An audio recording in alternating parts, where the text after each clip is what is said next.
Luke said that Texas and Oklahoma was game of the year possibly. That might get topped this week as a rivalry of the Northwest. Oregon Ducks traveling to Seattle to face the Washington Huskies. This is the battle of the Pac-12. The winner will be pretty much in a good driver's seat unless they get upset somewhere down the road of the Pac-12, at least hopefully going undefeated the rest of the year, giving the Pac-12 a shot for the playoffs.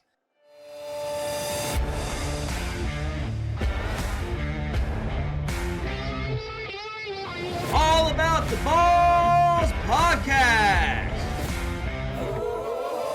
with Mark Davis, Chris Meinhardt, Luke Rule, and Nick the Doc Skirkowitz. Welcome to All About the Balls podcast. I'm Mark Davis in the Sack House with Chris Meinhardt, Luke Rule, and Nick the Doc Skirkowitz, and we're here to recap a little college football of Week 6 and previewing Week 7. So, Chris, I start with you. Big win on the road last week for the LSU Tigers, keeping your SEC championship hopes alive, beating the, at the time, ranked Missouri Tigers. How are you feeling? Yeah, I mean, the hopes are still there. They're kind of far. Sorry, my computer is messing up there. I didn't think my video messed up. But the hopes are still there. They're slim, but they're there. Defense played like shit first half, but came back towards the end, showed some promise. Hopefully that motivation continues on to Week 7. And we show Auburn what's up like we always do. Yeah, go Tigers. Go Tigers. And Luke, you're having a rough time, it seems like, in the Big 12. You guys wanted a Power 5 conference, and it seems like you just can't beat a team in the Power 5 conference that you're in. You're 0-3. You guys lost to the backup quarterback from Kansas. Not a close game. It was a blowout. I know you didn't really watch much of it. You were in Nashville drunk as shit. But how are you feeling when you got to finally watch those highlights? I mean, you say Kansas had a backup quarterback. UCF's had a backup quarterback for the last 4 weeks too. So. Your starter played. No, he didn't. He played like 3 plays. He played like two possessions.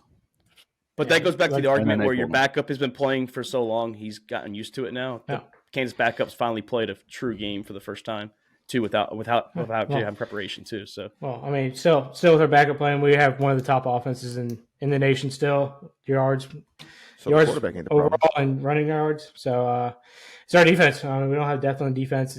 You go 3 and out a couple of times in a row, then the defense gets tired, and we don't have the depth to put fresh legs down the field. So the scores get run up that way. But it's good for good first year for us. We're playing for bowl eligibility at this point. Maybe upset a couple of teams in the Big 12 too. See what happens. We got OU next week, not this week. We are sitting on a bye, so John Rice Plumlee should be fully healthy and good to go by then. We just released our space unis for the November 12th or 11th game. So they look pretty cool. Nice Cape Canaveral blue is what they're calling it. So pretty excited for that. And plus, rocking the Dylan Gabriel jersey because he had a big week last week.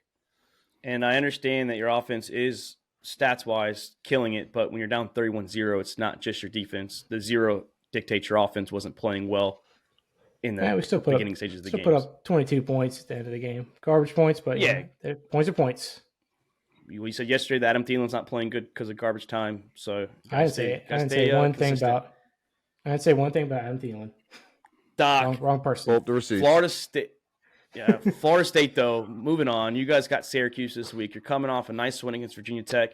You guys find yourselves now in the top 4 after Texas lost. They moved you guys up 1 and brought OU right behind y'all. So you're feeling pretty high, I'm assuming, huh? Oh, extremely high. Great game against Virginia Tech. Jordan Travis could take some weight off his shoulders there. Run offense did really well. Trey Benson, absolute monster in that game, and the defense balled out. Run defense is a little bit shaky, but it is college football, so what do you expect? But kept Drones to 104 yards passing, less than 4 yards in average, and under a 40 QBRs. So not an easy thing to do in college football, and unless you're Georgia, everybody's going to give up rushing yards. So nice to see Florida State come out and finally play some defense and not have to rely on that heavy Jordan Travis passing game like we saw against Clemson. Yeah, 11 attempts for 200 yards is going to help your quarterback out no matter what team you're on. So, yeah. But, yeah, I know about to cover it, but Texas did suffer their first loss. We are now 5-1 on the season. Lost to our rivals, Oklahoma. We could not repeat as back-to-back Red River Rivalry winners, but lost by 4. Puts us back at number 9. The AP poll still respects us. We'll see, I guess, in a couple weeks when they do the official college football playoff rankings, where the committee starts to put some of our teams at, and kind of what we have to see with the what-if situations. Like I know we texted about, like, now Texas is officially in the what-if mode. We need a couple teams to lose, and we need to win out, obviously, beat Oklahoma. I hope Oklahoma wins out. I'm rooting for them to get to the Big 12 championship at 12-0. So if we do play them, it makes that win just to look a little more better than rather than being a couple rankings down. So, but let's cover it. That's what I said. Well, that's why I said if we win out and we play them, I want them to be 12-0. I want them to be as high as they could possibly be. So when we beat them, hopefully it gives us a chance for that one of the 4 spots. But let's talk about it, boys. The Red River Rivalry in Dallas, Texas, the Cotton Bowl, Texas State Fair. We know all about it. Oklahoma came out. They are a little undersized compared to Texas. They, on the video, the tape, they weren't there before the game. They're not as fast, as physical, but their coach, Coach Venables, had them fucking prepared. I do believe he outcoached Sarkisian out there.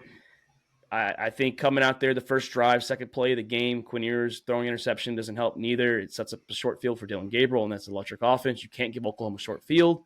Second drive, another interception. There's nothing you can do. You're forcing the defense to play short field, and it doesn't matter if you're the Georgia Bulldogs defense. If you give them fucking 40 yards, 50 yards of the fucking drive, they're going to score. It's just the way it works in sports, essentially. But I like where we're at. We did get a blocked punt. We did make a comeback. We took the lead, and then our fucking defense did give the lead back up with 15 seconds. Unfortunate. We lost by 4 with 3 turnovers. I'm not heartbroken. Like I said, we're still in a situation where we can pull it out. But I don't know what you boys saw, but I think it still sets up for a potential big game if we both win out or whatever. Essentially that's the way it works out. I just saw. Yeah, go ahead, Doc. No, you go ahead. You go ahead. All right. Well, no, Texas play electric. I mean, Quinn Ewers, aside from those 2 interceptions, was damn near perfect that entire game. You take those 2 interceptions out of it, 31-35 for 346 yards and a score. I think, for me, the issue was, in fact, Sarkisian in the play calling. There were some very interesting plays that had me scratching my head a lot throughout that game.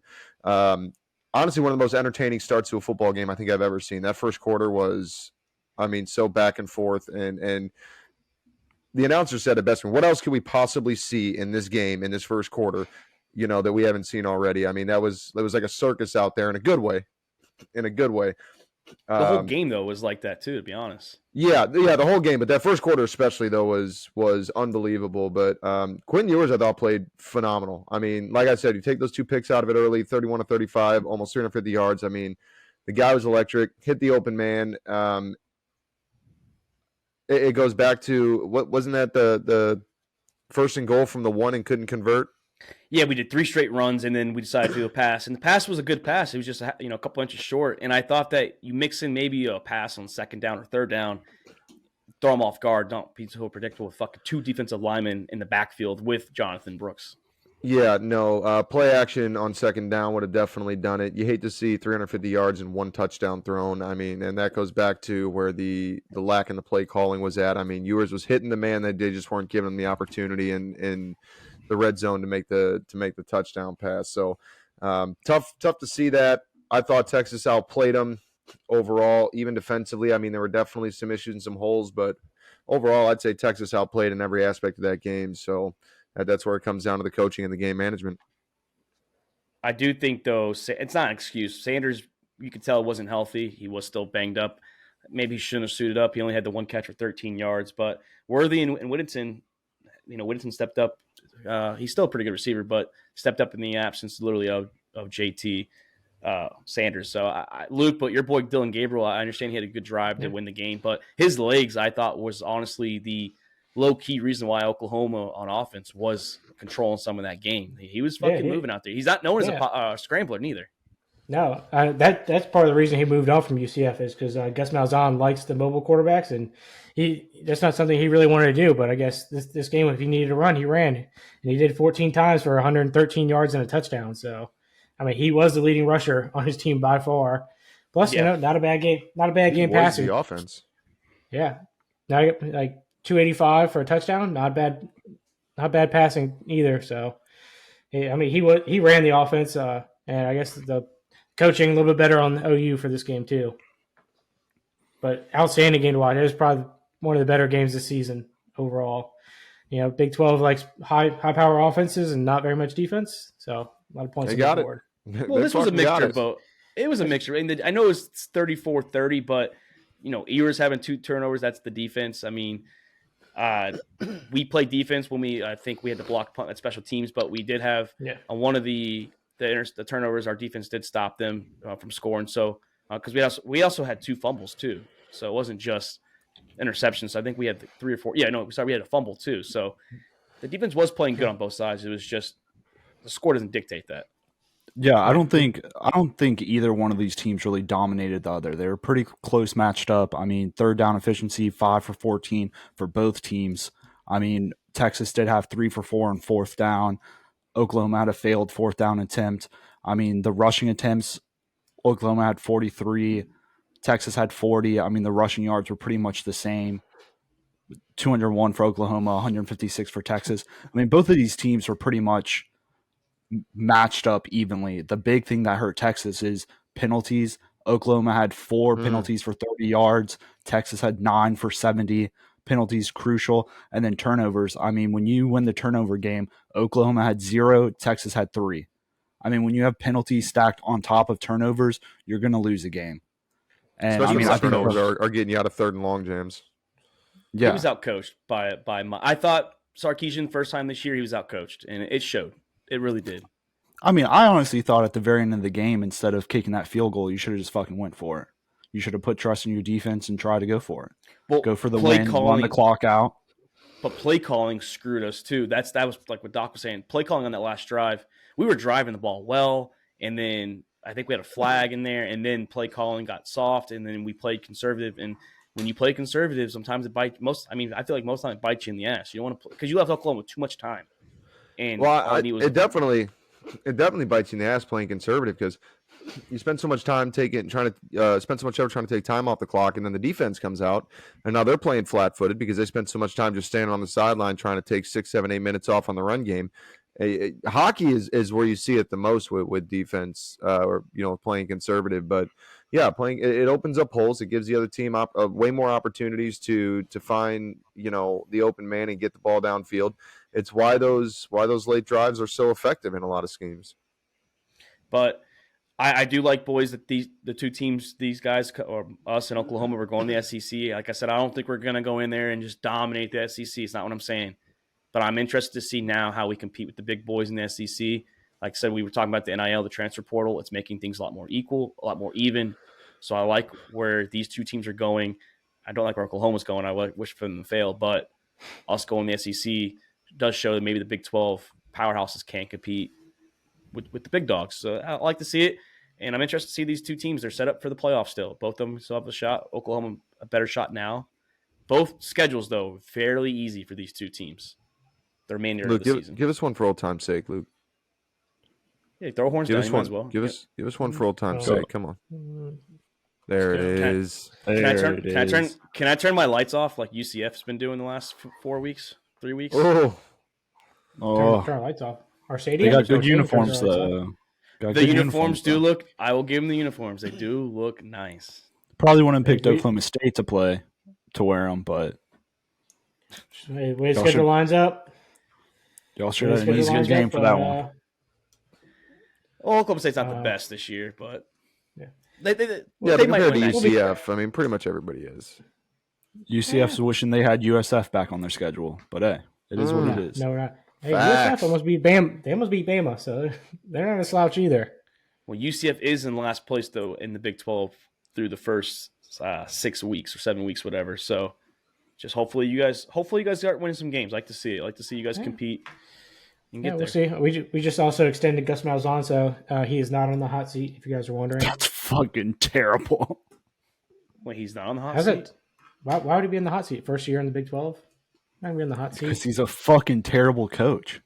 Well, because first in the Big 12, you won your 3 out of conference schedule games, which were cupcakes, and then you're 0-3 in the conference. So I mean, Well, he's not. And you guys have got wait. Settled. You're outscored. So in 3 games, you scored 88 points against the Big 12, and you give up 131 points. So I think it's a mixture of defense and offense.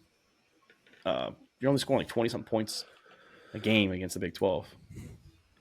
So we'll see. First year, yes. First year, but Oklahoma and Texas leave, so it gets a little easier. They'll look a lot better when Oklahoma and Texas leave. Oh yeah, they haven't even played us yet. They haven't played either of us yet, though. Neither. Hey, just wait. Oklahoma, next week, upset alert. Upset alert. There's a hot take. Maybe. Are you saying upset alert? Like you guys get the kickoff, and you're the first team to score, and then the game's over right there. Hey, it should be an interesting matchup. Oklahoma's just going to walk off the field. Gabriel going against UCF, it'd be interesting. Oklahoma's going to walk off the field out of embarrassment. Like UCF just scored on the opening kickoff. We're done. God. Yeah, get on the bus, boys. We're done. But they don't want to get embarrassed. Yep. Yeah. We can't make this look any worse than that. So everybody on the bus. We mentioned the SEC boys and the University of Georgia. I know you guys weren't here last week when we talked about it, but Georgia, we did hit on. Are they struggling? Like what's going on with Georgia? They seem to find their groove, boys, as they played literally a lights-out game against Kentucky. 51-13. Kentucky was ranked 25th. Very good Kentucky. I still think Kentucky was a little overrated, but it's still a great win. It's the first time Georgia has covered the spread all year. So can we put the question of Georgia being maybe not so good this year and like they're just a fucking weak number 1 team? Can we put that to bed now finally? I think we can. I mean, the past games when Georgia, they started off slow, then they would build up. I mean, look, the South Carolina game, they played like shit. I can't think of the other one. Auburn. Right now, it was Auburn, yeah. Last week, they only won by, 6 or something the following weekend.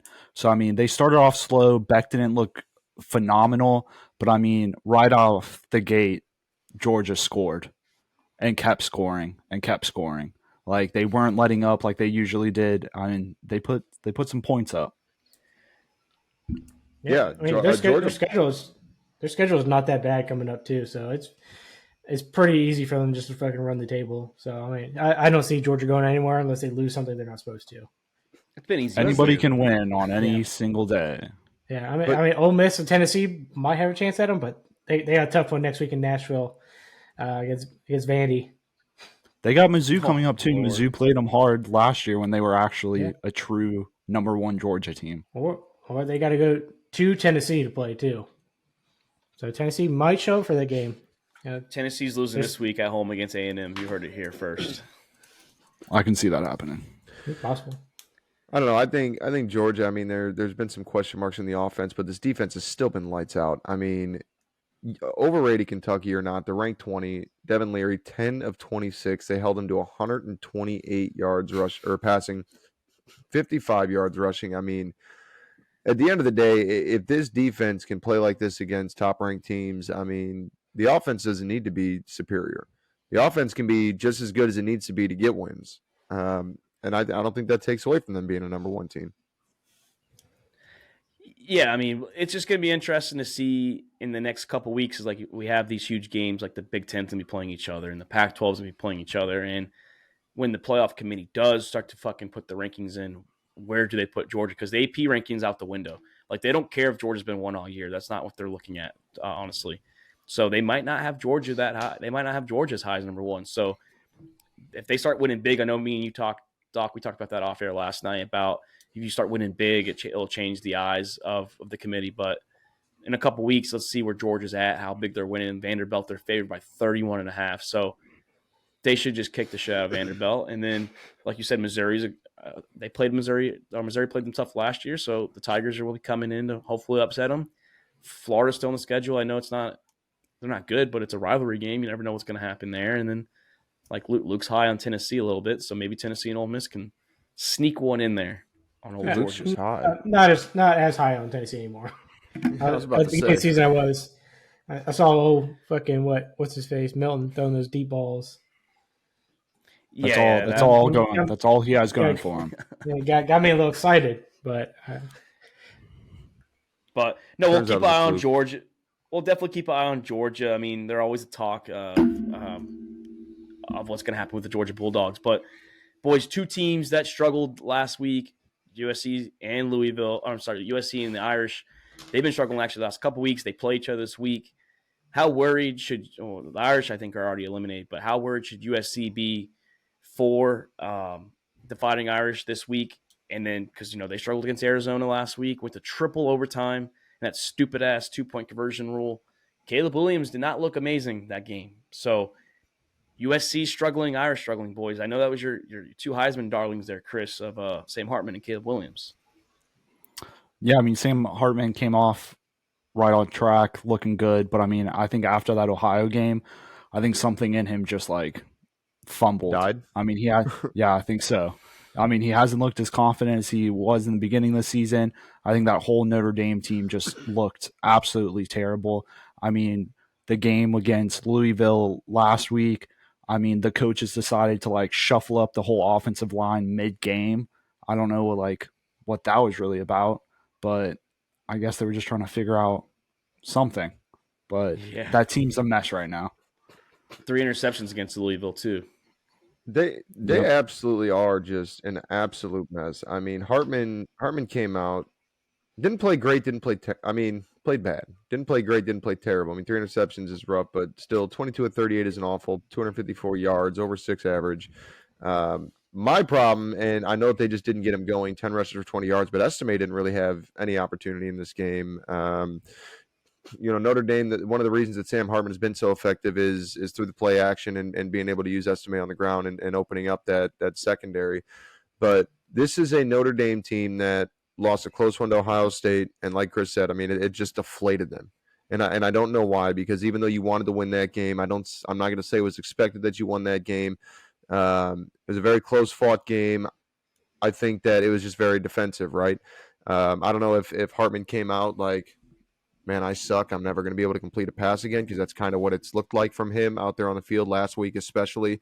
Was it Duke? Also a very, upset alert. Barely won that one. It just seems like this team is just falling apart at the seams. And mind you, you lost to a Louisville team where Jake Plummer came out and passed 17 to 24, 145 yards. Jake Plummer came out past 145 yards. That is, the defense showed up just like it has against Ohio State. We talked about that before, that the defense is what is now carrying this team because the offense is just deflating. But Plummer, 145 yards. And a great game by Jordan, averaging 6.8 carries for 143 yards. But overall, this team, 40 carries, 185 yards, a 4.5 average, just over 4.5 average.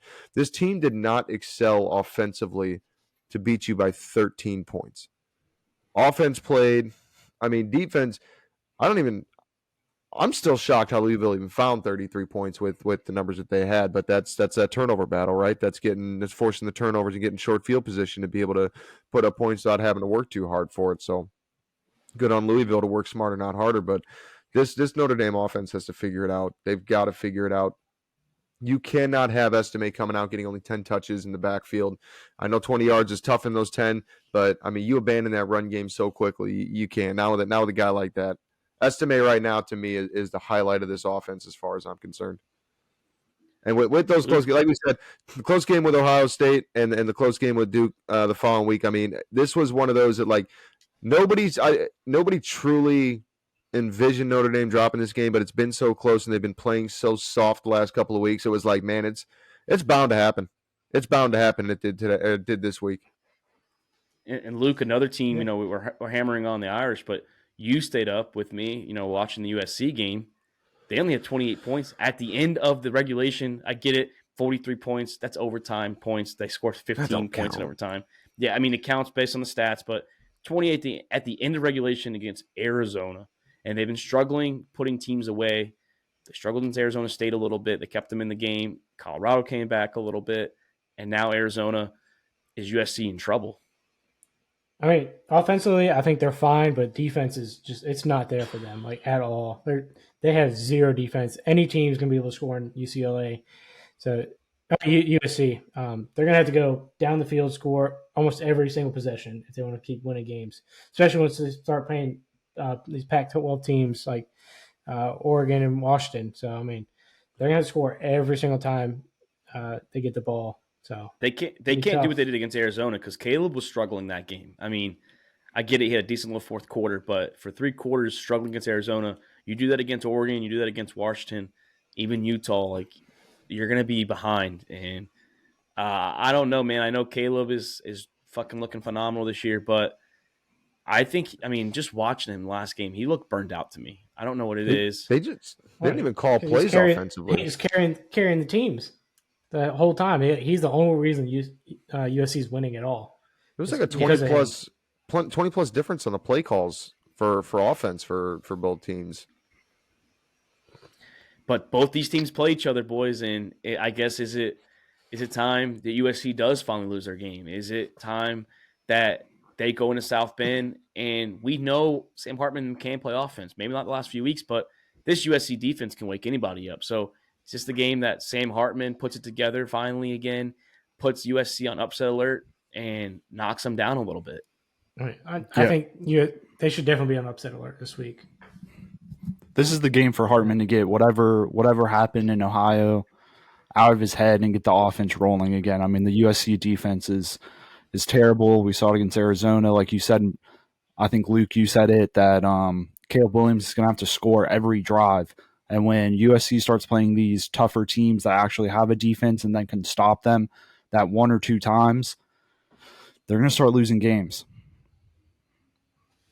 Yeah, it's definitely, like you said, USC is going to have to come out and score every single drive, and it's going to have to be a shootout. But Notre Dame is not the defense to try and do that against. Notre Dame's defense is still strong. Despite what happened in Louisville, I'm going to chalk that up. I mean, the numbers were low for Louisville, so I'm chalking that up as just good field position on the turnovers. So Caleb Williams, I don't think Caleb Williams looked too bad yesterday. I mean, he didn't have any turnovers. The one fumble loss, but he only had like 100 yards to the first 3 quarters. Yeah, so I think that's just the lack of play calling. Like I said, I mean, 14 to 25 for Caleb Williams is unheard of. So I don't know what's going on in USC offensively right now because they're not utilizing this team. I mean, 47 play calls total for the entire game is kind of unreal for a high-powered, explosive offense like USC. So if they're on upset alert, it's because of this defense. It's not because of the offense. The offense is going to have to step up against Notre Dame to keep up. But the question marks right now lie with the USC defense, and it's a shame for Caleb Williams and, as he's preparing for possibly going into the draft, depending on, what team is going to be at the top of the draft there. But going into that and your team's going to get hit because the defense can't play, and you're not, you're going to take a chance in not making the playoffs because defense just keeps shitting the bed. I mean, this sucks for him. I'm doing it though, boys. I'm going the upset. I'm going the Irish. I think that they knock them off. I don't think USC is going to stay undefeated very long, even if they win this game. Like I said, they play back-to-back weeks of Oregon and Washington coming up in a few weeks. But I think USC goes into South Bend. Hartman gets it together. The Irish defense, like you said, Doc, very, very good still. They're not a bad defense. They were on unfortunate events because the offense let them down this past game against Louisville. I have the Irish. It might be close, but I don't see Caleb Williams dropping fucking 50 points on this defense. I think it's going to be a little more low scoring, maybe the 30s or 20s, high 20s. And I have the Irish. Knocking them out. And I think that USC can't afford a loss to make the playoffs. I just don't. So I think USC loses here, and their playoff hopes just kind of go down the drain. Well, Mark, I think it's definitely not. You're not taking the upset there. Notre Dame is actually favored by 3 in this. Oh, they are. They are favored by 3 as of right now. So, damn. But no, it's like you nailed it perfectly with the defense. I mean, USC is giving up over 400 yards, and they haven't even played any of the high-powered offenses that the Pac-12 has to offer, right? Notre Dame is holding to 279 yards a game, which is phenomenal when you talk about playing against Duke, when you talk about playing against ranked Louisville, when you're talking about playing against Ohio State, McCord. There's been a lot of question marks there, but with Marvin Harrison and the run game in Ohio State, I mean, anything can happen. So the defense showing out against that shows that it's all there. Sam Hartman, like Chris said, Sam Hartman needs to just dispel whatever the hell he's got going on. Get the couch on the sideline for him during the game, so when something happens, he can let it all out. But he's got to find a way to get back on the horse because this is 100% his game for the taking. And if Notre Dame does not take this game, I have no doubt it will fall solely on Sam Hartman's shoulders, and that'll be 4 weeks in a row where we've just kind of seen him fall off and just completely fall apart. So that's, to me, that is like time to move on to a new quarterback at that point if he can't get whatever this is out of his system and find a way to get back on top. Because if there is a team that you're going to do it against, it is going to be this USC defense. You guys going with the upset, Luke and Chris? Or not upset, I guess, but they're a 2-loss team. They're undefeated. So that's why I keep saying upset. I'm sorry. I would like to see Notre Dame win this game, pull it off, get them back on the road, get them rolling again, get Sam Hartman, get the shit off his back and fucking get back to playing football like he was projected to do at the beginning of the season. And this is the best opportunity for him to do it against probably one of the worst defenses in the AP poll, like a top 25 team. So he wants to put Notre Dame back in like New Year's Six, like bowl eligibility. He's gonna have to win this game. Unless he's gonna get some shitty bowl game and have all the starters sit out. So it's almost like they're coming out like, screw it, man. Let the defense go out there. We don't really need to try too hard because Caleb Williams will bail us out. It almost feels like the Notre Dame team has given up. After that Ohio game, it looks like they almost given up on their coaches, like especially on the goal line to win the game, and you only send out 10 people. Like, it looks like that took a locker room hit. It looks like the players don't want to play. And hopefully that switches up. Hopefully I'm just making shit up in my mind. But, I can see Notre Dame pulling off a win here in Notre Dame. Well, the funniest part about that whole thing was that they reviewed it because they called him for 12 men on the field. And then he was shaking his head like, yeah, see, I'm fucking stupid. I had 10, not 12. I had too little, not too many. Yeah, that's right. But all eyes will be at the nighttime for the prime time of the night for that. That's going to be the night game. But boys, 3:30 Eastern. We mentioned, like Luke mentioned, the real power hitters of the Pac-12 they haven't touched yet for USC. Luke said that Texas and Oklahoma was the game of the year possibly. That might get topped this week as a rivalry of the Northwest. Oregon Ducks traveling to Seattle to face the Washington Huskies. This is the battle of the Pac-12. The winner will be pretty much in a good driver's seat unless they get upset somewhere down the road of the Pac-12, at least hopefully going undefeated the rest of the year, giving the Pac-12 a shot for the playoffs. It's nasty. Huskies have a good passing attack with Michael Penix and their 3 receivers. The Oregon Ducks have Bodacious? Bodacious Nix. Yeah, his nickname's Bodacious right now. And then they have a good running game with their running back, and then both teams play defense. So what's going to give here, boys? This is honestly if there was a game that's a coin toss, it's this game right here. I feel like any team could go out there and win this game. Yeah, I think that this one can be up for grabs. I think that the Oregon defense is still going to play a lot tighter than Washington, just by the numbers even. Oregon's been holding opponents to a lot less other than that Texas Tech game. Shout out, I don't know if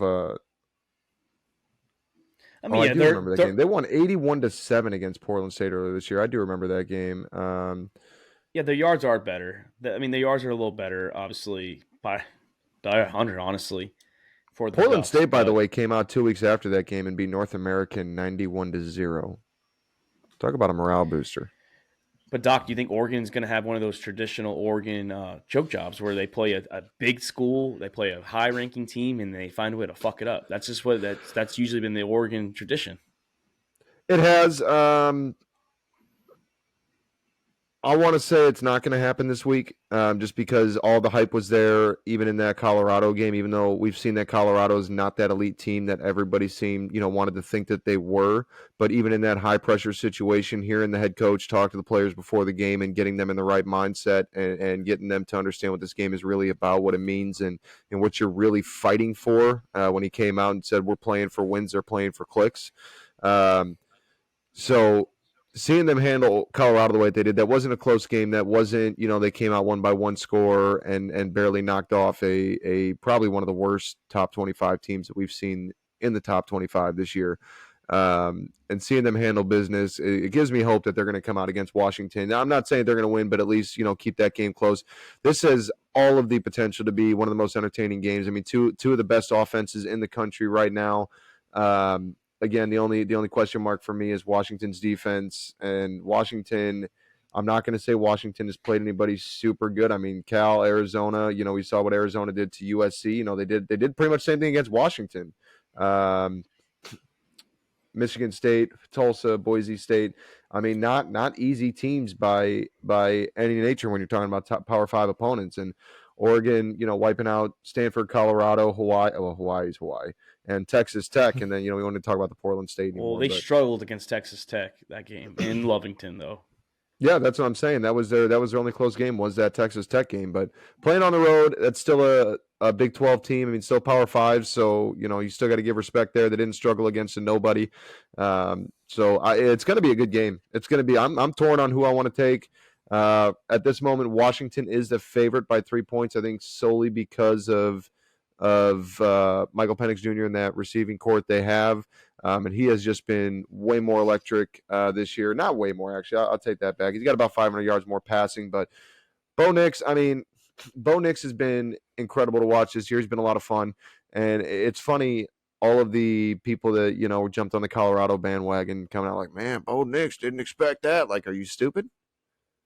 Are you stupid? Did you not expect that from Bo Nix, or did you just not expect Colorado to be as bad as everybody really should have known that they were? People want to keep bringing up the Auburn days where the offense wasn't set up for Bo Nix. Bo Nix had a great year last year in Oregon. People forget about that. Like, that's what I'm saying. Like, what do you mean you're surprised that Bo Nix played well? I mean, people are using that excuse that he's the Stinson Bennett of college football. Dude's been in there for 5 years. Like the old days before COVID, you can still play 5 years in college football. People forget that rule too. He hasn't played his 6th year yet. So is that 5 with that's 5 with the red shirt though, right?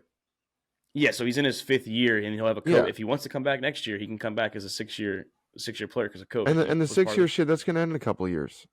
That's the COVID year. It's going to end in a couple of years, but that is what it is. I mean, you missed a year of eligibility over COVID. Like, what kind of an excuse is always playing his 6th year? He's playing his 5th year because they didn't fucking play the COVID year. That's why they got the COVID year. All right. But all eyes there too, Luke. I bet there's going to be a lot of scouts there as these two QBs potentially there for the draft. Everyone's going to be looking at Penix and Bo. Both of them potential first-round picks too. And some of them, maybe top 10 picks. We'll see. But Michael Penix better goddamn be a first-round pick. Yeah. Bo Nix, possible first-round pick too, or early second. But it's a pretty exciting matchup. I mean, two of the best offenses, like we already said. Outstanding uniforms coming from Oregon this week. They're going with the eggshells. I always love the eggshells. Probably one of my favorite uniforms from Oregon. Eggshells and chrome helmets. So to me, they're going to be looking good. They have struggled a little bit on the road this year, so we'll see how it's going to be a hostile environment. Game day, so everybody's going to be watching this game this week. So I'm excited for it. I can't wait to watch it. I expect to be a shootout going both ways. Probably get some good defensive plays in here too. So it's going to be a fun game to watch. Probably it could be the game of the year. This one could top last week's game. Yeah, I mean, I think, though, coming into this week, I think this is the biggest game of the year just because, I mean, I know we got LSU and Florida State. Yes, ranking-wise was probably higher, but 7 versus 8 in the middle of the season with the Pac-12. I mean, I know it's like the Big 12 in the ACC where it's just top 2 teams advance, but this is a statement game for both teams. Oregon's trying to get off that snide, like I mentioned, the doc of their traditional. We're Oregon, we're all cute with our uniforms, but then we fucking lose to a team like they got swept last year against Utah when they should have. They were favored, I think, in both games. Washington finally there. Hopefully, they've had a good couple of years now, so if we can see them get back there. Actually, the last Pac-12 team to make the playoffs, so they're trying to get back there for the first time since 2016. Hey, this game right here doesn't decide the Pac-12 either. Both teams had to play 5 of the last 7 games. Are all currently ranked opponents. Top 25 ranked teams are 5 of the last 17, 5 of the last 7. So it's going to be this game's not defining for the season. Like they still have a hard road ahead of them. And Pac-12's stacked. Sucks that they're leaving. They're going to the Big 12 and the Big 10, and I think the ACC. Well, they're probably losing all their quarterbacks too. And honestly, I'm not even looking. Like when we're talking, best game of the year, and saying because 7 versus 8, and Florida State, and LSU is higher. Honestly, I'm not even looking at that. Right? It's what's on the line. It's what these teams have been doing all year. I guess obviously with Florida State and LSU, there is what they've been doing all year. two new teams. But, I wouldn't even say, ranking-wise, yeah, it's one of the top games of the year. I wouldn't say it was, we saw how LSU played. So, that was, was that really the top game of the year? You know what I'm saying? Well, but like hype-wise, like going into the week. That's, yeah. Oh, yeah, you got the first big game of the year. It's always going to be super hyped up. Yeah, because yours was literally the biggest game of that weekend. Like, there was no really good, like, ranking-wise game. Oh, yeah, no, week one was shit other than that. I don't think there's any other top 25 ranked games at all that week. No, that was the only one. So, and it was, 5 versus 8 at the time? I think Florida State or LSU was 5, Florida State was 8, if I'm not mistaken. But they're both top 10. Yeah, top 10. I think we've had a couple top 10 matchups this year. Right.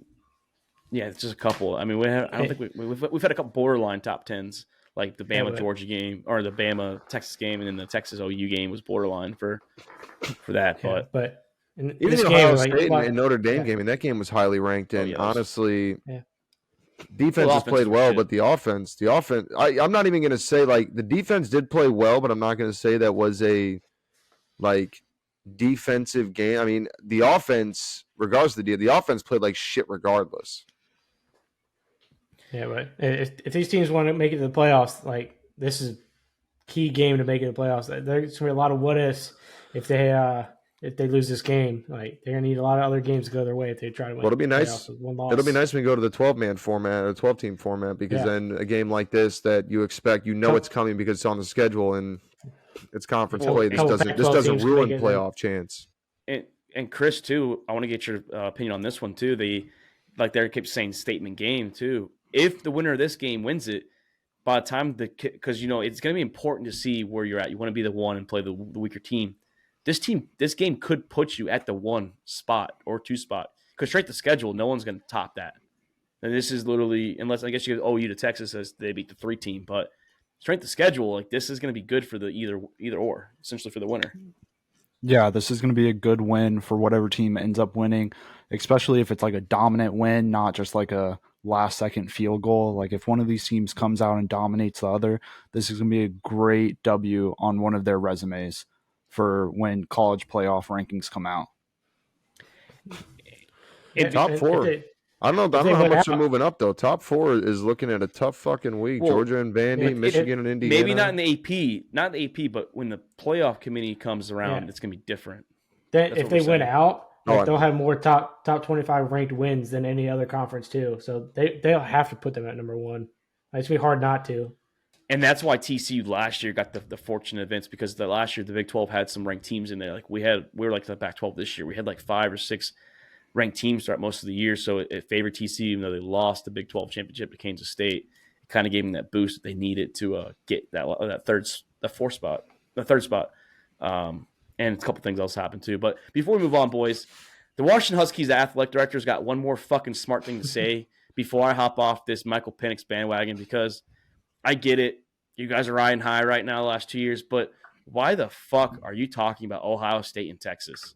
Like I have no clue whatsoever why Ohio State and Texas are getting brought up with a team that we don't even play. Ohio State doesn't play. They might play them next year when they're in the Big Ten, but to sit here and say like we're using money to get everything we get and it hasn't shown anything lately, buddy, the Huskies haven't been shit in the fucking 20 plus years. They've had a couple good seasons, yeah, but they haven't been to championships. They haven't fucking been. They've been to 1 playoffs. Ohio State won the first playoff, buddy, fucking less than 10 years ago. What the fuck are you talking about? It's because Washington is finally becoming relevant, and they're trying to make an excuse for why they haven't been relevant for the last however many years. It is what it is. It's the same shit that fucking Saban's doing to cry about why Alabama is slipping, talking about the NIL and Jimbo Fisher. But he at least talks about his conference, though. He at least talks about his own fucking conference. This guy's talking about a team that's joining the SEC, and I guess he is joining. Because, dude, it's easier to poke the bear that can't reach you. You know what I'm saying? Well, they got Ohio State coming up. You're not gonna come out here and talk about Oregon's got money and they're doing this, and now you're playing Oregon. Oregon's gonna wipe the floor with you. And now you're distracted because you're making comments, and Oregon's head coaches and they're like they're playing for clicks. We're playing for wins, and we saw how well they did that with Colorado. So You keep the you keep the shit out. You don't shit where you eat. You know what I'm saying? And that's what he's doing there, right? And honestly, fuck Ohio State. So I'm good with that. Well, I mean, yeah, I'm okay with that too. Like fuck Ohio State, but like God, like but what did Ohio State? What did they do to you? Texas got all that money they spend, and they can't win. I mean, well, let's say we're better at money on a quarterback. They got right in the bench. Well, we're better at basketball than they are. We got to the Elite Eight last year. The highest paid player is the third string quarterback in Texas. Well, that's his name. He's a Manning, and so we understand why he's getting paid. Got all that money, can't win shit. That's all he's saying. Well, I mean, I get it. Like we haven't won anything, but Ohio State has been to championships in the last couple of years. I know it was COVID year. Haven't heard the context behind like that question either. Like I just saw the quote of it and sent it to you guys, but I didn't see like how he said it. Could have been like joking or something like that, but and taken the wrong way. But I don't know if you looked it up and saw. Well, when there's not a video attached to it, usually it is taken out of context. So yeah, it could be that. Man, I'm on this fucking bandwagon right now. I want Washington to be good, but Jesus Christ, man, keep my team. You're just mad because he said something like about Will Texas. Smith.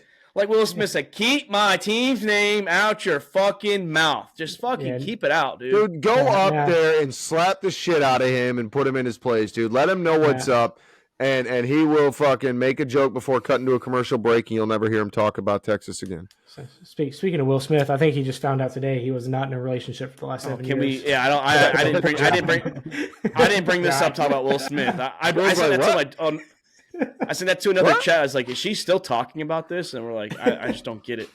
I thought they were done for a while ago. But boys, last college topic, a team that I'm a little nervous for, as in I feel like the committee can fuck them down the road just because of their name for college football, not basketball. The North Carolina Tar Heels. They have their biggest test of the week against the Miami Hurricanes, who are coming off a fucking horrible choke job. Under 40 seconds left. And the other team, Georgia Tech, Yellow Jackets, have no timeouts. And you decide, hey, let's fucking run the ball. And then guess what happens? The running back fumbles the ball. Georgia Tech drives like fucking 50 or 60 yards with not that much time left. No timeouts and wins the game.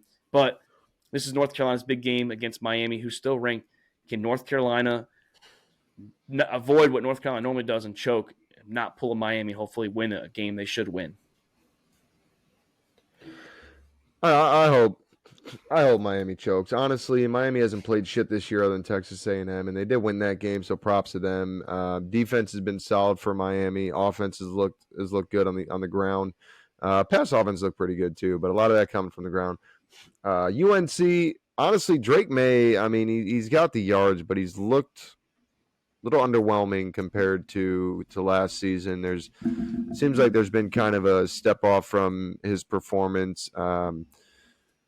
It's going to be a tight game. It's definitely going to be a tight game. It's definitely one that Miami can win because of that defense. So it's going to depend on how they stop that passing attack, because the rush defense has been like superb for Miami. But UNC is going to have to come out and shut that off. That offense down. It's been pretty quick.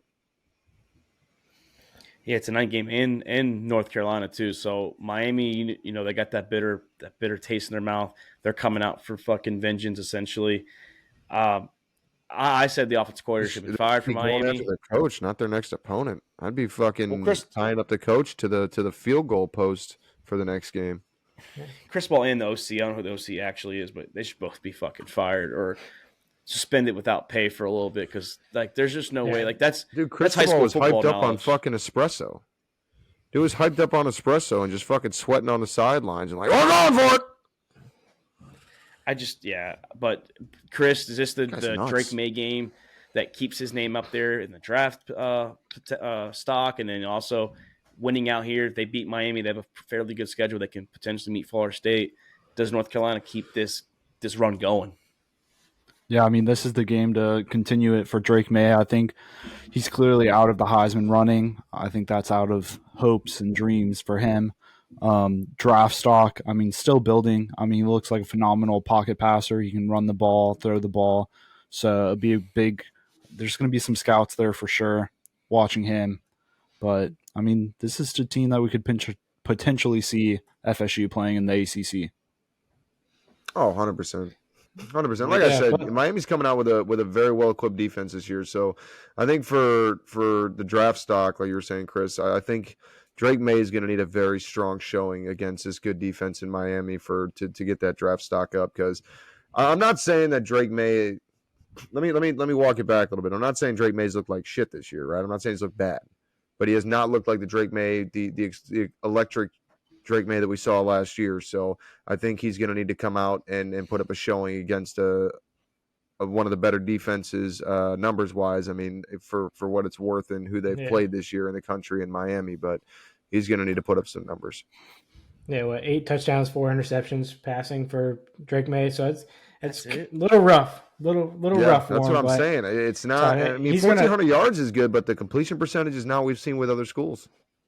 Yeah, so I mean, I think his draft stock's falling a little bit. Yeah, I think he'll still probably get it done. He'll be a first round pick somewhere, and he'll do probably well in the NFL. But it's gonna be tough. I would love UNC to come out and fucking put a fucking beat down to Miami. 3 of us from Florida. Well.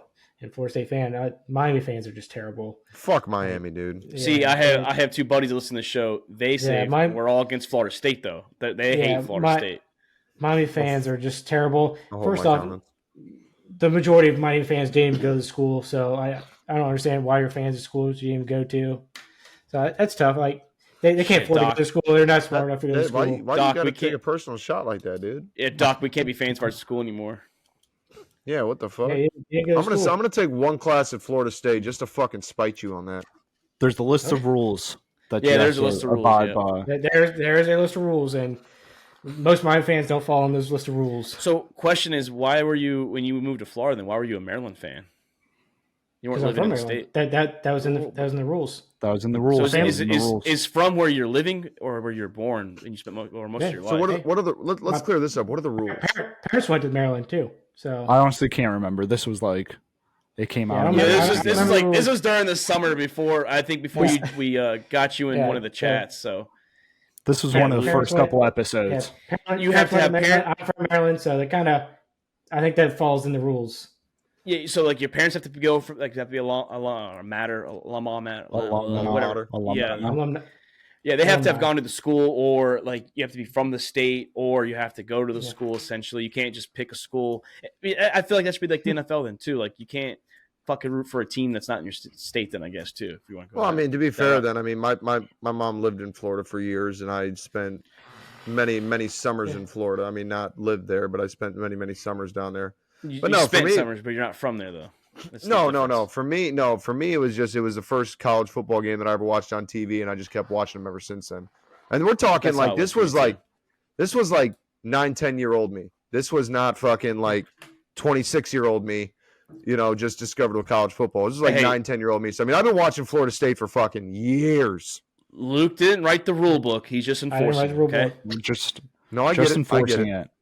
I get it, but Miami, Hurricane fans are fucking dirty and cheap. Cheap though. Take my shit off. A sports page posted it too, so. Oh, it's credentialed too, Doc. If you're on Instagram, if you fucking actually open our messages on Instagram, you'd see all the shit that Luke's keeping us fucking like on our toes right now. I'll keep you guys in check. He's keeping us informed on the best people. You have to have a blue check mark next to your name on social media to be credited to, even though anyone can get a blue check mark next to their name. Yeah, so you got to pay for that check mark if you want to be reliable. Yeah. Some of them are grandfathered in. Some companies and some people. Yeah, I think most of them are probably grandfathered in. Instagram, I don't know. Twitter, they said they were getting rid of all that shit because there were a lot of prominent people that were like, I have to fucking pay for my blue check mark now. I think Elon was allowing some. Some people complained about it, and Elon paid for them. Well, I guess that's what it is. I guess we're all rooting for North Carolina. I mean, the Miami Hurricanes are actually the only Florida team I actually don't care about. Like, I mean, I don't mind them being good. I don't like the Gators. Terrible. Don't like Florida State. Not you, Doc, because you're not the Florida State fans that we're used to. The Florida fans we see on Facebook because we're from there, it's bad. So that's why we don't like them. Oh, dude, I live with you got so many goddamn fans that are not like real and see their team for what it is. Like folks that in the fucking Willie Taggart era that are like, oh, we're gonna win. Get the fuck out of here, dude. Willie Taggart was dog shit. We had a terrible team. No, he's saying he went a different route there, Luke. He went a different route. I thought I was gonna say so many Miami fans that don't even live in Florida or something like that, or like they didn't go to school. Hey, Doc spent summers there. Okay, he He understands. spent summers all there. right. You got something. Yeah, you got something. Yeah, I At got. least I you got spent a little, time in the little States. investment there. I was in Austin getting drunk last year, 4th of July. Okay, I was in Lake fucking Travis. No, the fucking whole getting season, drunk. Mark. Not a You've been to fucking Austin day. You one got it the time. whole season. All right. I've been. Hey, How many Texas games you been to? Fucking 1 week in Texas. This is the whole goddamn summer. That's what it fucking felt like. It was hot as shit for the whole How many fucking Longhorn week I was games have you there. been to, Mark? Haven't been to any. I haven't had a chance to. They haven't traveled out here to Florida or anywhere I've been. I've been to more So- Longhorn games than you. I really hope though that they play at South Carolina while I'm there. I'm only an hour from the college, so I really hope that they play there 2025. Well, they will at some point. Very hard to hit the Well, horns so down if I'm in there. Austin when they're fucking blowing out the Raging Cajuns. Well, the Horns were up that game, so I mean, Yeah, I mean, I didn't throw any horns up, but I also Did you throw didn't any have the horns down? opportunity. I didn't have the opportunity because they just blew out the Raging Cajuns. but hey, that's enough college talk. We have a few minutes left. Let's just throw some fantasy starts sits out there. Doc, highest score in Dynasty last week. Chris, Impressive. Unfortunately, Bro, you've highest lost 2 games score- in a row. And Highest score, 231. biggest blowout, highest overall single performer for the year. Christian McCaffrey is the highest single game fantasy earner. I have, by the way, I was looking at. I have the number 1, 4, 8, and 9 running backs in Dynasty. So I mean, And you're 2 and 3.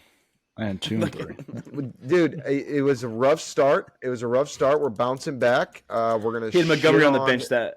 He had Montgomery on the bench 1 week.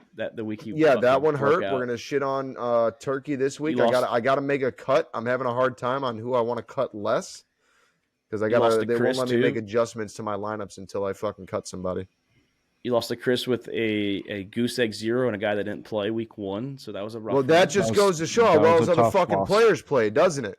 Doesn't it? Yeah, it does. But Chris, you're falling back a little bit, and I know it's still early, but you've lost 2 in a row now in redraft. So big week for you this week. No. I won Just last one? week. I only Okay, lost you did one win. in redraft. I won Luke's got a this past week. Luke's got a big matchup as he's facing his brother Wade Rule, the other Rule, battle of the Rule brothers out there. Yeah. Battle of the Coming in- Rules. Are you planning on Coming in scoring points in Dynasty this year? Or No, I'm in He's the playing contending long for the. Yeah, I'm in the contending for the first overall. He's You trying to haven't win even- though. He's but you he's haven't putting even his done a players fire there. sale for a first overall pick. Let me look at this team. Do you want a first overall pick, Luke? He's tanking for Caleb. I tried to give you a first round pick, but you didn't want him. Okay, that was not a good trade. All right, buddy. But and then boys, I got a big matchup. I First start round for winning. Jamar Chase. I think it's fair. I gotta start winning. I'm 1 So and then, 4. I a have first second highest rounder score from last me week. for your Justin Herbert's a good trade. Huh? My first rounder for Justin Herbert is a good trade then. You might have throw 2 No. first rounders in there. Yeah. No. Oh, not for- okay. So not for me. Jamar's not worth more than one first rounder. Okay. Well, we know how Luke feels about Well, the I Bengals, don't have another good quarterback. You have Zach Wilson. You've been riding his dick Wait, this whole time. is that the only QB you have? Hey, you should have got Gardner Minshew this week. Should have fucking put some money down on him. Honestly, I haven't paid too much attention to Dynasty that much. Well, just shame 'cause on I'm losing so bad. Boys, I'm Shame on fucking not Arizona. good on the waiver wire. I didn't even pick anybody up to replace James O'Connor on my team or James Conner on my team. Well, shame. okay. Well, speaking of that, the Cardinals, everyone's been high on that one running back that got some points. The Cardinals came out and said that Ingram is going to be the starting running back. I'm assuming both are going to get carries, but as soon as I saw that, man, I was fucking picking up Ingram in every single league I had. Jake beat me to it. He fucking told me about it as he was texting us. He was already picking him up, so he fucking. Hey, you did the same thing in our league. Yeah. Don't You bitch. did the exact I same didn't- thing. I didn't pick him up though. Jake had already had him. You picked him up in sleeper. Oh, I originally had him in sleeper, and I dropped him last week, and then I picked him up again. Yeah. So don't bitch about it. But Moving on boy- to starts and yeah. sits of the week. Hey, I'll start right here. Start Trevor Lawrence. He had a big week 1 against the Colts and Indianapolis. They're coming back from London at Duval County. I think that Trevor Lawrence and piggyback that with Cal Ridley. He really had a big game 2 week 1. I expect both of them to go off against the Colts. Question marks with the offense might put their defense in tough spots. So more scoring opportunities for Trevor Lawrence and Cal Ridley this week. Yeah, I have both Vikings wide receivers, Jordan Addison and KJ Osborne. Both of them are tied with team highs of target shares with 19.6%. Jordan Addison, I mean, route participation 80%, so he's pretty much in there every snap. Jordan Addison's going to be picking up Justin Jefferson. KJ Osborne has that more veteran leadership in him, so I mean, look at him in the end zone. So I think these two are going to be a great Justin Jefferson fix if you're one of those poor teams that have them. Yep, I'm that poor team that has Justin Jefferson, so he is going to be a sit for me. Replacing Justin Jefferson, I'm going to go Jonathan Taylor, JT. So he had 6 attempts last week. I would expect that to start to grow gradually coming up. Gardner Minshew is going to need the running game to help him out. So I would expect a heavier dose of Jonathan Taylor this week. So I'm starting Jonathan Taylor. Get him in the end zone. Get him in the end zone. And start Zach Moss. That's what I don't have a lot to go with, so. Chris, I apologize. Who did you say? I was sending a trade while you were talking. Who'd you say? He's Jordan Addison and KJ Osborne. God damn it! I was going to say Jordan Addison. You son of a. You want to have mine, Doc? I have another one for you. Can sit. I have 2 sits for you. You can fucking talk for me. You can say sit C.J. Stroud and Nico Collins, because they're playing against a tough Saints defense this week. Yeah, I mean, just going off that one, mine's C.J. Stroud. I mean, he put up his first sub 20-point outing last week since week 1. So I mean, he's been putting up points. Failed last week. He's racked up at least 240 yards per game. I mean, he's going up against a Saints defense that's 4th against the pass right now with only 183 yards per game. And the Saints have only given up the second fewest passing touchdowns at 5 right now in the league. So, and I think he's going to throw his first interception this game. Me too. I like it. I'm going to go with my sit is going to be the Baltimore Ravens receiving core. I'll leave Mark Andrews out of that, but I mean, looking real ugly last week against not a strong Pittsburgh defense by any means. I mean, the offense just looked rough. 6 or 7 or 8 drop passes last week is going to hurt a team anytime. So sit him. Hopefully Lamar can make it work, because that was awful. And Lamar, by the way, Luke, while you're reviewing that, remember Lamar is the number 1 quarterback in the NFL. Just keep that in mind. Oh, he is. PFF Son of a bitch. So. Never mind, Luke. Never mind. PFF said so. Hey, but an interesting 2 names because they play each other. Sit Breece Hall and sit DeAndre Swift. I know Swift is hot. The Jets defense is good. I know a lot of you guys you didn't draft Swift to be a number 1 or number 2, so he's probably your flex spot anyways. Sit DeAndre Swift just this week. Take a chance on it if you have a lot of depth at that flex spot, because Jets defense is pretty good. There's a lot of weapons in the passing game, so focus on the run game. Force Hurts to beat you in the air with no play action and no Swift to back you up. And same thing with Breece Hall. Eagles are going to be gunning for him. Yeah, I'm also going to sit the Cowboys defense again. They're going against a high-powered offense with the Chargers. Cowboys defense is hit or miss. They're going to either fucking ball out or they're going to do nothing. So it's either positive or negative for Cowboys defense, and I think it's going to be a negative this week. Yeah, I don't think it's going to be as bad as last week, but still. And I'm starting the Miami Dolphins offense again. So Miami's going against, New York? Carolina Panthers. Oh, no. Yeah. Carolina Panthers. Yeah, the Panthers. So, I mean, the solid chance they might get a nice interception off of Bryce Young. The wide receiver core isn't there for the Panthers, and I think Miami's offense is going to be so powerful that their defense may not be on the field too often. Yeah, that's a good one. I'm going to change things up a little bit here. We don't talk a whole lot about tight ends. I'm going to go start Cole Kmet of the Chicago Bears. The guy is number 4 right now in PFF, coming off of back-to-back solid weeks. PFF. Going up against. There we go. Reliable source. Yep. Going up against Minnesota. As Justin Fields has continued to get better and look more comfortable in the pocket and play like a quarterback, Kmet is getting involved a lot more. This is a guy that has, gone back and forth each season between being a red zone threat or an end zone threat to being just a very used person in this used receiver in this offense. Justin Fields, we've seen, loves those short passes with that Chicago offense, so it makes Cole Kmet a great option. But a big guy, bulky guy that finds a way to get open consistently. Over the last 3 seasons, the Bears have used him very consistently to get points. So don't sleep on him. Excellent tight end choice. Well, one last one, big one. Sit Travis Kelce. He's supposed to play, but his ankle is still not 100% healthy coming off a short week. He might even get hurt. So if you have a second tight end, if you have a Sam Laporta backing him up, put Laporta in. Don't think twice, man, because Travis Kelce's going to be targeted that game by the Broncos defense. Not the best defense, but double him up. Maybe he gets hurt too. That's a tough one.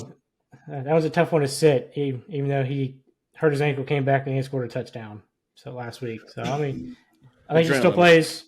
Adrenaline was running last week. The Probably got a nice little shot in the locker room too.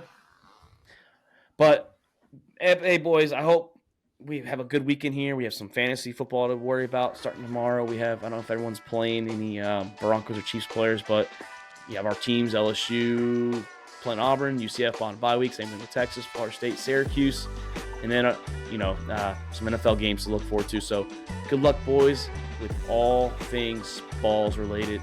That is Doc. Have a good weekend, Doc. Have a good weekend, Luke. Have a good weekend, Chris. I'm Mark Davis. This is All About the Boss podcast, and we are out. Thank you for checking out another episode of All About the Balls podcast. We want to thank all of our listeners and supporters of the Sack House. You can listen to the show on Spotify, Apple Podcasts, and YouTube. And don't forget to subscribe and give us a follow on Twitter and Instagram at the Sack House.